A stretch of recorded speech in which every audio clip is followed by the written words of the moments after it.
बिस्मिल्लाहिर्रहमानिर्रहीम। अस्सलाम वालेकुम। उम्मीद है आप सब खैरियत से होंगे। आज बहुत इंपॉर्टेंट टॉपिक पे बात होने वाली है विच इज़ क्लस्ट्रोफोबिया या बंद जगहों का खौफ। मेरा नाम आमना गफूर है और मैं एज अ क्लिनिकल साइकोलॉजिस्ट काम कर रही हूँ। जैसे कि मैंने कहा क्लस्ट्रोफोबिया या बंद जगहों का खौफ, तो ये खौफ क्या है? आजकल मेरे सुनने में आया है कि हमारी सोसाइटी में ये फोबिया बहुत ज़्यादा इन होता जा रहा है और कई लोगों को तो इसका पता ही नहीं है। वो इस चीज़ से दो चार हैं लेकिन उन्हें पता ही नहीं है कि वो क्या है। तो इस पे बात करना बहुत ज़रूरी है लोगों को, ताकि अवेयरनेस हो कि उनको क्या मसाइल उनके साथ चल रहे हैं और क्या मसला है। तो आज इस पे देख लेते हैं कि इसकी क्या वजूहात हैं और क्या। जैसे कि मैंने कहा, क्लस्ट्रोफोबिया बंद जगहों का खौफ। सुनने में तो बस लगता है जी बंद जगहों का खौफ, एक मामूली सा खौफ। लेकिन अगर हम प्रैक्टिकली देखें, तो अमली तौर पे देखें तो इसका कितना इम्पैक्ट है। एक इंसान जो कि जिसको बंद जगहों का खौफ है, वो कोई काम ही नहीं कर सकता। उसको एक अपने बंद कमरे से डर लग रहा है। सुनने में अजीब लग रहा है ना, लेकिन ये हकीकत है। इसके हमारे दिमाग पे बहुत ज़्यादा गहरा असर पड़ता है। वो किस तरह से जी? आपको एक मिसाल देती हूँ। एक बंदा है, उसकी जॉब लगी है बाहर के किसी मुल्क में, या एक बंदा है उसने उसको उसको ये बंद जगहों का खौफ है, क्लस्ट्रोफोबिया है, और उसकी जॉब लग गई है। जहाँ पे उसकी जॉब लगी है उसको बाय एयर ट्रैवल करके जाना है। तो जहाज़ भी तो एक बंद है ना, वो ट्रैवल नहीं कर सकता। क्यों? उसको है जी मैं अगर जहाज़ में जाऊंगा तो रास्ते में मुझे कुछ हो जाएगा। जहाज़ बंद है, अगर मैं अंदर से निकल ही ना पाया तो क्या होगा? अगर मैं अंदर गया और अंदर जाते ही मुझे कुछ हो गया तो मुझे कौन बचाएगा? उसमें तो हर चीज़ हर जगह बंद है, मैं उसमें जाके फंस गया तो मैं मर जाऊंगा। उसके लिए क्या जी? हमारे लिए सुनने में मामूली चीज़, लेकिन उसके लिए एक साइकोलॉजिकली अगर हम देखें तो कितना इम्पैक्ट है उस चीज़ का। वो किसी जगह से नहीं निकल सकता। वो अपने आप को बंद बंद महसूस कर रहा है कि मैं मर जाऊंगा, ये है वो है। उसके नफ्सियाती ख़यालात का आप तनाव देखें तो इसी से अंदाज़ा लगा लें कि ये बीमारी कितनी ज़्यादा ख़तरनाक है। अच्छा जी, अब इसकी अलामात पे बात कर लेते हैं कि इसकी क्या अलामत हो सकती हैं। अच्छा जी, इसकी अलामत देख लेते हैं और अलामत के साथ साथ मैं 2-3 वजूहात भी बता दूँगी इसकी, और एंड पे हम इसके ट्रीटमेंट प्लान पे भी बात कर लेंगे कि इसका ट्रीटमेंट क्या हो सकता है। अगर कोई भी मरीज़ या क्लाइंट इससे दो चार है तो वो वक्ती तौर पे क्या तदाबीर कर सकता है। अच्छा जी, सबसे पहले इसकी अलामत पे बात कर लेते हैं। नफ्सियाती और जिस्मानी दोनों अलामत पे बात कर लेते हैं कि वो क्या हो सकती हैं। ऐसा कोई बंद कमरा या ऐसी कोई तंग जगह या ऐसा कोई छोटा रास्ता जहाँ से बंदे का गुजरना, मतलब कि छोटा सा कमरा, तो जो क्लस्ट्रोफोबिया वाला बंदा होगा वो उस जगह से खौफ महसूस करेगा। उसके लिए उसको जगह पे जाना मुश्किल है। क्यों जाना मुश्किल है जी?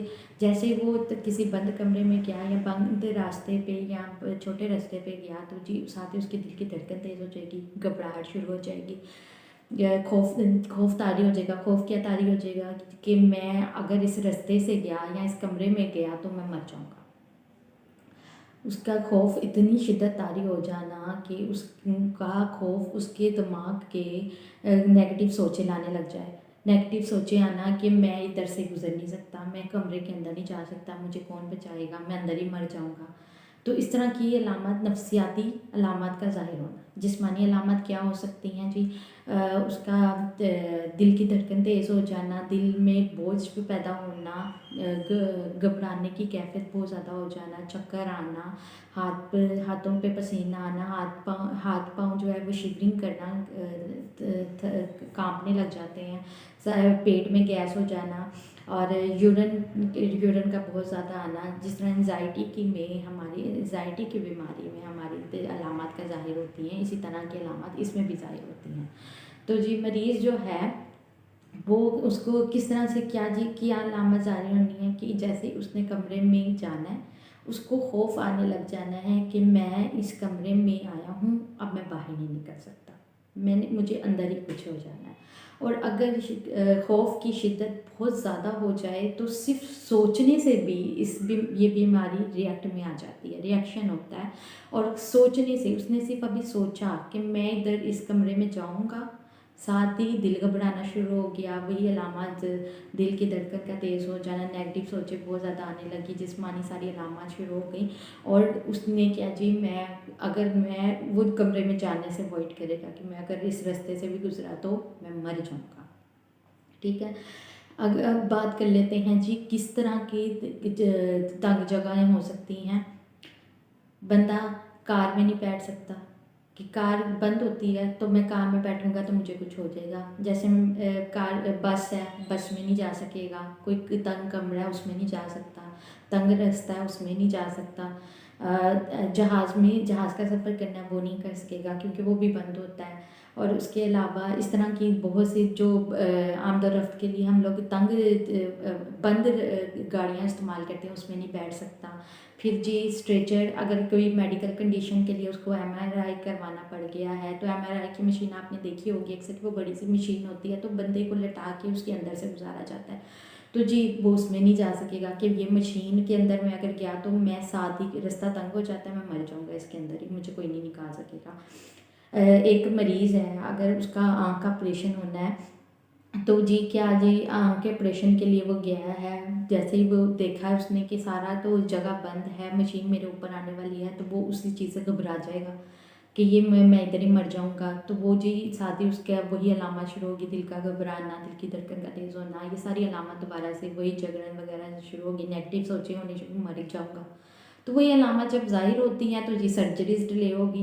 तो इस तरह की अलामत, इस तरह के खौफ ये होगी कि वो बंद जगहें जो जहाँ पे मरीज़ नहीं जाता, इस तरह की और भी बहुत सी बंद जगहें हो सकती हैं जहाँ पे मरीज़ जाने से अवॉइड करता है। और अगर शिद्दत ज़्यादा होने लग जाए खौफ की तो फिर जी वो सिर्फ सोच ही उसको आती है और सोच ही का इतना रिएक्शन होता है कि वो उसकी अलामत दोबारा ज़ाहिर होना शुरू हो जाए।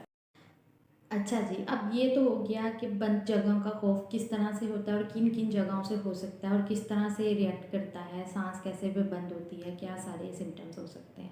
अब इसकी अगर हम ऑपोजिट चले जाएं तो एक होता है एग्रोफोबिया। एग्रोफोबिया क्या होता है जी? खुली जगहों का खौफ। जैसे इसमें बंद जगहों का खौफ होता है कि बंद कमरे में नहीं बंदा जा सकता, सेम इसी तरह दूसरी जगह पे अगर आप ले लें तो वो ऑपोजिट चला जाता है। खुली जगह का खौफ, बंदा रश वाली जगह पे नहीं जा सकता, बंदा खुली प्लेसेस पे नहीं जा सकता। क्या खौफ होता है जी? अगर इसमें खौफ होता है जी, क्लस्ट्रोफोबिया में खौफ होता है कि आप एक बंद कमरे में नहीं जा सकते कि मैं मर जाऊंगा। एग्रोफोबिया में क्या हो जाता है जी? खुली जगहों का खौफ होता है, रश वाली जगहों का खौफ होता है कि जो मरीज़ है उसको खौफ होता है कि मैं इस यहाँ से कैसे निकलूँगा, मैं अपने घर तक नहीं जा सकता। तो ये दोनों फोबियाज को पहले देखा, एक ही बीमारी इसको कहा जाता था, दोनों को एक ही फोबिया कहा जाता था, लेकिन बाद में इनकी डिवीजन कर दी गई कि नहीं, दोनों की थोड़े थोड़े सिम्टम्स जो हैं वो चेंज हैं, दोनों की जो लिस्टिंग है वो थोड़ी सी चेंज है, तो इन दोनों को अलग कर दिया गया। बाकी इनके जो सिम्टम्स हैं वो कुछ मिलते जुलते हैं, बंद जगहों का खौफ और ज़्यादा रश वाली जगहों का खौफ। तो अच्छा जी, अब ये हमने बात कर ली कि एग्रोफोबिया में क्या होता है और क्लस्ट्रोफोबिया को तो हमने बहुत ज़्यादा डिटेल से बात कर लिया। अब हम इसकी वजूहात पे बात कर लेते हैं कि इसकी क्या वजूहात हो सकती हैं बंद जगहों के खौफ की। अच्छा जी, इसकी वजूहात क्या हो सकती हैं? नंबर एक, जेनेटिक्स, जीन्स में मसला हो सकता है, किसी 4 पेरेंट्स में से किसी को ये मसला रहा है तो जी जीन्स में हमारी, आपको पता है कुछ चीज़ें हमारे साथ साथ चलती हैं, तो हो सकता है कि किसी को मसला रहा हो इसीलिए जीन्स में आपको भी मसला आ गया। दूसरी क्या चीज़ हो सकती है? ब्रेन केमिकल्स, हमारा सेरोटोनिन है उसमें कोई मसला आ गया, उसमें हो सकता है उसकी वजह से कोई ये बीमारी रिएक्ट कर रही है। अच्छा जी, तीसरा क्या हो सकता है? कोई भी लाइफ का ऐसा एक्सपोजर या लाइफ की ऐसा इवेंट या मेमोरी जो इस फोबिया को बाद में एसोसिएट करती है, ट्रिगर करती है। वो क्या हो सकता है?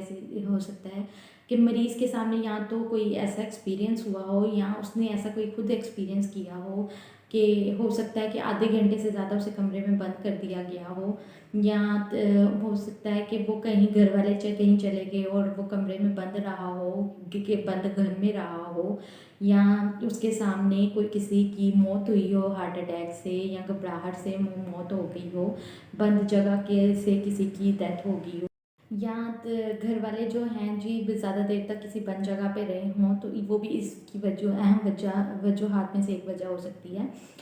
अच्छा जी, एक और चीज़ जो होती है वो होती है पर्सनैलिटीज़ यानी कि न्यूरोटिक ट्रेड्स भी जिन्हें कहते हैं, यानी कि अवॉइडेंट, दूसरे लफ्ज़ों में अगर कहा जाए तो अवॉइडेंट डिपेंडेंट पर्सनैलिटी, यानी कि पर्सनैलिटीज़ का बहुत असर पड़ता है। ऐसा बंदा जो कि हर टाइम किसी पर डिपेंडेंट रहता है, यानी कि खुद डिसीजन मेकिंग बहुत बुरा, कि खुद डिसीजन नहीं ले सकता, किसी से डिसीजन कराना या अपने फ़ैसले किसी से, अपनी हर चीज़ किसी से कराना, मैं यहाँ जाऊँ या ना जाऊँ, मैं करूँगा ना, तो इन ऐसे लोगों में क्लस्ट्रोफोबिया के होने के बहुत ज़्यादा चांसेस होते हैं। अब हमने जो बहुत इम्पॉर्टेंट चीज़ है उसके बारे में बात कर लेते हैं, वो क्या है जी, इसका ट्रीटमेंट क्या हो सकता है उसके बारे में बात कर लेते हैं, ताकि अगर कोई मरीज़ इस तरह के फोबिया से दो चार है तो वो वक्ती तौर पे अपने आप को कैसे इससे बाहर निकाल सकता है। अच्छा जी, तो अब इसके ट्रीटमेंट की बात हो रही है तो इसमें दो तरह के ट्रीटमेंट हो सकते हैं। एक वो ट्रीटमेंट जो कि बगैर दवाई के होता है और एक वो ट्रीटमेंट जिसमें हम लोग दवाई देते हैं। तो मरीज़ क्या कहते हैं जी कि डॉक्टर साहब हम दवाइयाँ खा खा के हमारा बुरा हाल हो गया, तो हम बगैर दवाई के ठीक होना चाहते हैं। तो बगैर दवाई के में सबसे अगर आप ट्रीटमेंट चाहते हैं तो आपको फौरी किसी क्लिनिकल साइकोलॉजिस्ट से रब्ता करना चाहिए और जाके सेशन लेके बाकायदा तो आपको अपना इलाज कराना चाहिए, ताकि आपका फोबिया मैनेज किया जा सके। मैं अपना नंबर पिन में डाल दूंगी, डिस्क्रिप्शन में डाल दूंगी, आप अपॉइंटमेंट ले सकते हैं और फोबिया को मैनेज करा सकते हैं। लेकिन वक्ती तौर पे आप क्या कर सकते हैं, एक टेक्निक होती है डिसेंसिटाइजेशन। उसमें जो मरीज़ का फोबिया होता है, जो फोबिया उसको ट्रिगर कर रहा होता है, फोबिया क्या है जी, बंद कमरे का खौफ ट्रिगर कर रहा होता है, उसका एक्सपोजर करा के उसकी में आने वाली अलामत जो होती हैं, दिल का घबराना, जगड़न, ये वो अलामत जो जिस्मानी आ रही होती हैं, उनका एक्सपोजर करा के उसको डिसेंसिटाइज किया जाता है। आपने इसमें क्या करना है, लीस्ट टू मोस्ट एक हायरार्की बनानी है। वो चीज़ जो सबसे कम, कैसे हायरार्की बनानी है, सबसे पहले जी आपने लिखना है कि आपने लिखा कि मुझे एक बंद कमरे का खौफ है मेरे साथ। फिर क्या आया जी, मेरे साथ एक बंदा बैठा हुआ है। फिर तीसरे नंबर पे क्या है जी, वो बंदा उठ के चला गया। फिर वो बंदा चला गया, फिर बंदा गया है, तो आपने उसके बाद आप दरवाज़ा, वो जाते जाते दरवाज़ा बंद कर गया है। जब वो दरवाज़ा बंद करते बाहर जाते जाते दरवाज़ा उसने बंद कर दिया है और साथ ही फिर आपने एक कुंडी भी लगा दी, तो खौफ की जो एक शिद्दत होती है, लेवल जो वो बढ़ता गया। तो उन जो आपने हायरार्की बनाई है उसका लीस्ट टू मोस्ट जो है आपके खौफ का एक्सपोजर करा के करना होता है और उसको डिसेंसिटाइज करना होता है। फिर उसके बाद नेक्स्ट मरला आता है कुछ रिलैक्सेशन एक्सरसाइजेज का, कुछ टेक्निक्स का, जो कि क्लिनिकल साइकोलॉजिस्ट अपने सामने परफॉर्म कराते हैं, ताकि अगर उस फोबिया की नोयत ज़्यादा हो रही है तो उसको वहीं पे कवर अप किया जाए। फिर उसके बाद एक दूसरा मरहला आता है सीबीटी का, कोग्निटिव बिहेवियर थेरेपी का, जिसमें आपके कोग्निशंस को, आपके बिहेवियर्स को, आपके थिंकिंग पैटर्न्स को चेंज किया जाता है। तो अगर आपको कोई भी ऐसा फोबिया आ रहा है तो आप क्लिनिकल साइकोलॉजिस्ट के पास जाएं और प्रॉपर, मैं फिर कह रही हूँ, सेशन लें और अपना फोबिया मैनेज कराएं। इसके बाद अगर इससे नहीं फ़र्क पड़ता तो एक दूसरा मरहला आ जाता है, वो है जी दवाई के साथ। तो दवाई के साथ फिर वही हमारी जो एक दवाई के मरहले में आता है मरीज़ के साथ, एक ये अलग ही ग्रुप होता है SSRIs का। तो सेरोटोनिन सेलेक्टिव रीअपटेक इनहिबिटर्स, नाम याद रहे आपको तो ठीक है, नहीं तो कोई बड़ी बात नहीं। इनका एक ग्रुप आता है, ये वैसे तो डिप्रेशन को मैनेज करने के लिए एंटी डिप्रेसेंट्स होते हैं, लेकिन ये बहुत सी बीमारियों में जैसे पैनिक अटैक हो गया, एंजाइटी, आपका फोबियाज और दूसरी जो बीमारियाँ इस तरह की, इनको मैनेज करने में इसका यूज़ होता है। लेकिन इन मेडिसिन्स का जो असर है वो 1 या 2 हफ्ते के बाद शुरू होता है, और इसके नतीजे में अगर मरीज़ को रिलैक्स करना हो तो इसकी दूसरी मेडिसिन दी जाती है, फिर उसका साइड इफ़ेक्ट होता है मरीज़ पे, तो फिर उसको चेंज करने के लिए, क्योंकि ये मेडिसिन ऐसी हैं जिनको वक्ती तौर पे कुछ अरसे बाद बंद करना ज़रूरी है, वरना साइड इफ़ेक्ट होते हैं, फिर उनको बंद करने के लिए दूसरी मेडिसिन देनी पड़ती हैं जो कि ज़्यादा ख़तरनाक हो जाती हैं। तो फिर मरीज़ कहता है कि मैं ठीक नहीं हो रहा, मेरी हालत बद से बदतर होती जा रही है, तो इसके लिए मैं यही रेकमेंड करूँगी कि आप क्लिनिकल साइकोलॉजिस्ट के पास जाएं और बाकायदा बगैर किसी दवाई के इस फोबिया से निजात हासिल करें।